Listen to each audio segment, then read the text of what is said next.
Alabama head coach offers an intense challenge to his team as they host the Wisconsin Badgers this weekend. Stick around.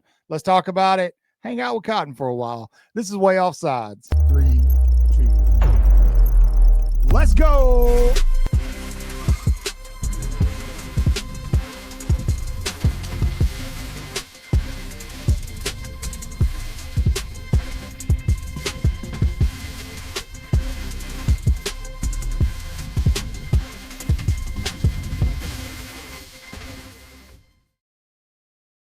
Hey, good morning, good evening, good afternoon, whatever the case may be. It's Thursday, my dudes, which means we are 2 days removed from football. Thank gosh, man. That Tuesday and Wednesday period is just so slow. It stinks. And we're all just waiting on college football to start. But we are back. There's a game on tonight. But some big slates this weekend. It's still mainly cupcakes, but there's a couple of juicy ones in there. You've got USF going down to take on the Miami Hurricanes. We've got Tennessee, Georgia, Bama, Wisconsin. It should be a pretty fun weekend. Let me get a big roll tide if you're excited about the week 3 of the 2025 college football season. Let me hear you loud and proud. Yes, sir. Absolutely. Roll tide indeed. Thanks for hanging out with me. If you found yourself here, you are in luck, sir or ma'am. You have found yourself amongst a family, a unit. We are one here at Way Offsides, and we love you, and we want you to be part of that family. And the best way you can do that is by liking, subscribing, and hitting the notification bell. That way you don't miss nothing, man. We post all sorts of stuff, shorts, recruiting, interviews, all sorts of crap. We interview recruits all the time. We got media personnel on all the time, working on some player interviews and stuff like that for you. So hit the notification bell. You won't miss a thing. None of it. Do it now. Okay, now that we got that out of the way, welcome in. Alabama is facing a familiar opponent because they played this opponent in week 3 of last year. I think it was week 3. They went up to Madison, Wisconsin and beat the Wisconsin Badgers and beat them and offered them a trip down to Tuscaloosa to hopefully do the same this weekend at 11 a.m. Alabama will take on Wisconsin, who looks like they will not have their starting quarterback. Did a whole video on that. Be sure to go check it out when you're done here. Also, I don't know what happened with that video. It like zoomed in for some reason. I'm sorry. We'll try to make sure that doesn't happen with this one. But anyway, Alabama, the big question mark and uncomfortability around this program is what we saw out of them in week 1, what we've seen from them on the road in 2024. There seems to be a lack of intensity and a lack of confidence when they're on the road. Kalen DeBoer last night on his head coach show issued a very stern and intense warning to the team. Maybe not a warning, a challenge is what I should say.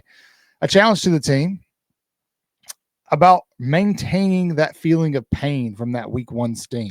Alabama's not in a position to lose many more games. I personally think they can get away with 2 more losses and still be in playoff contention. That is I think if they only lose 1 more, obviously they're going to make the playoff. But as it's week 3 and the meat of their schedule has not even arrived, losing that week 1 matchup, even though it is now against a top 10 team, is it weighs heavy. It's casting a shadow over the program because the margin for error is much less. So what do head coaches do about that? Well, you motivate the hell out of your players. And that is what Kalen DeBoer is trying to do. Alabama showed in week 2 against a much lesser opponent, mind you, that they can bring the intensity when they need to. But that's got to carry over. That's got to be brought into every single week. And man, that's a hard thing to sustain for 12 weeks. Especially when you've got school on top of it. It's, holidays. Fall's a busy time. So it's up to Kalen DeBoer to keep this team motivated. And he said that he wants them to feel the pain, to continue to feel the pain from that loss to FSU in week 1. And I think they should continue to feel that pain because, first of all, it was extremely embarrassing for everybody involved, not just them, the fan base, everybody. I live in Florida, man. That week sucked. But as well, this team seems like it lacked some kind of motivating factor to it. I've talked to nauseum that it feels like you have a bunch of players who got to Alabama and just said, "Hey, I'm here. I'm at the top of the mountain. I'm here. I made it." There was nothing motivating them to reach further. I think Nick Saban was really good at that. Kalen DeBoer, I think, has to learn that. And I think he's figuring it out. I think that FSU loss put him, it kind of lit his rear end on fire a little bit too. So we'll see if it does carry over. Now, Alabama could get back several starters that have been out this season. Tim Keenan and Jam Miller are day to day.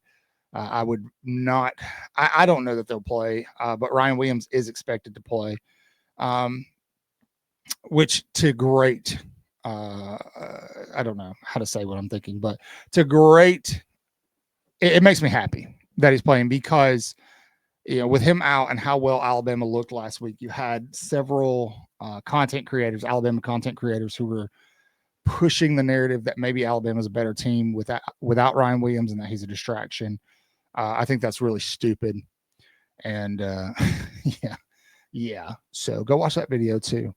I think when it comes to Wisconsin, Alabama obviously outmans and out talents this roster, especially if they're not going to have a starting quarterback. But by the looks of it, their second string quarterback has a lot more experience throwing the ball. However, this is a very physical team, and that is something else that Kalen DeBoer has been constantly reminding this Alabama squad, that Wisconsin is going to be the most physical team they played all year. Now, that may or may not be true, depending on how good FSU actually is, but Wisconsin is a Big Ten team. They pride themselves on trench play. They're going to try to run the ball. They're going to try to out physical you, and Alabama has to be ready for that. They have to be able to stop the run. This game sets up nicely to help them get better as they get ready to start SEC play, especially that Georgia game on the road, which I think Alabama could potentially win. But let's be honest, Alabama has dominated the Georgia Bulldogs of late, and it's probably around time Georgia won one. So Alabama's going to have to go into Athens and shut down the run. This is a great game to help prepare them for that, I think. Are they the same opponent? No, that's not what I'm saying. But I'm saying that Alabama has to get used to playing very physical opponents, especially with what happened at FSU. I mean, they got pushed around. They were the nail, as folks would say, and FSU was the hammer. Alabama has to learn to be the hammer themselves, and that's what we're looking for this Saturday, and that is what Kalen DeBoer, that's the mindset that he is trying to foster, and he is doing it loudly and proudly. And I think he's got it figured out. I think he understands that, he has to find something to keep this team pushing to be better, that they can't be complacent. You're constantly fighting complacency. Nick Saban talked about that a lot. And I think that complacency can even creep its way into these kids who are committing and end up attending the University of Alabama because it's Alabama. And again, in their mindset, they're at the top of the mountain. There's not much else to achieve after that. So keep motivating them, Coach. We're behind you 100%. At least I am. I can't speak for everybody, but got a lot of stuff coming out tonight. We've got 8 p.m. Central Time. Emily Grace McWhorter will be on with us to talk about what she's seen from Alabama in practice and in media interviews. As well, we'll be previewing the matchup this weekend, as well as some of the other big games this weekend. You're not going to want to miss it. You're going to want to be there. You got Florida, LSU. Should be a pretty wacky week of college football. Thanks for sticking around with me. As always, say your prayers, read your Bibles, wash your hands. Make sure you subscribe. Horns down, baby. Beat Auburn and LSU and Tennessee too. Roll Tide.